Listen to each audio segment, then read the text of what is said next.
Hard Startups by Sam Altman. Posted on February 26, 2020. The most counterintuitive secret about startups is that it's often easier to succeed with a hard startup than an easy one.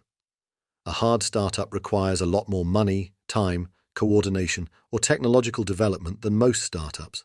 A good hard startup is one that will be valuable if it works. Not all hard problems are worth solving. I remember when Instagram started to get really popular.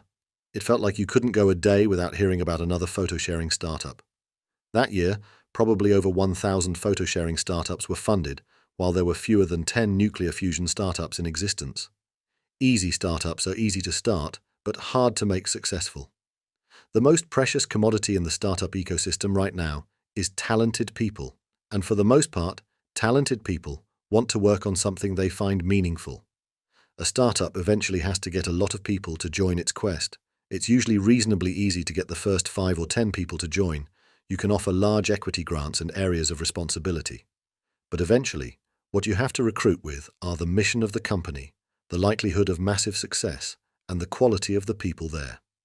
Another solution to this problem is to think about startups that can become quite successful with less than 10 people. As compensation packages from the giant tech companies continue to increase, I suspect this will become a trend. Few recruiting messages are as powerful, when true, as, "The world needs this, it won't happen anytime soon if we don't do it, and we are much less likely to succeed if you don't join."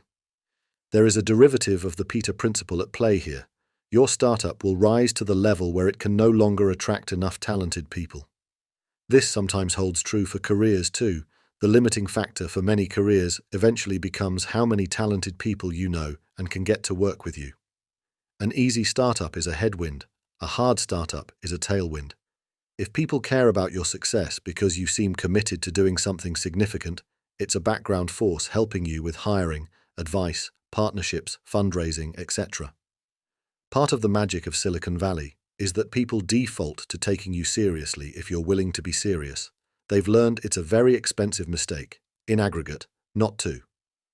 If you want to start a company working on a better way to build homes, gene editing, artificial general intelligence, a new education system, or carbon sequestration, you may actually be able to get it funded, even if you don't have a degree or much experience. Let yourself become more ambitious. Figure out the most interesting version of where what you're working on could go. Then talk about that big vision and work relentlessly towards it, but always have a reasonable next step. You don't want step 1 to be incorporating the company and step 2 to be going to Mars. Be willing to make a very long-term commitment to what you're doing. Most people aren't, which is part of the reason they pick easy startups. In a world of compounding advantages where most people are operating on a 3-year time frame and you're operating on a 10-year time frame, you'll have a very large edge.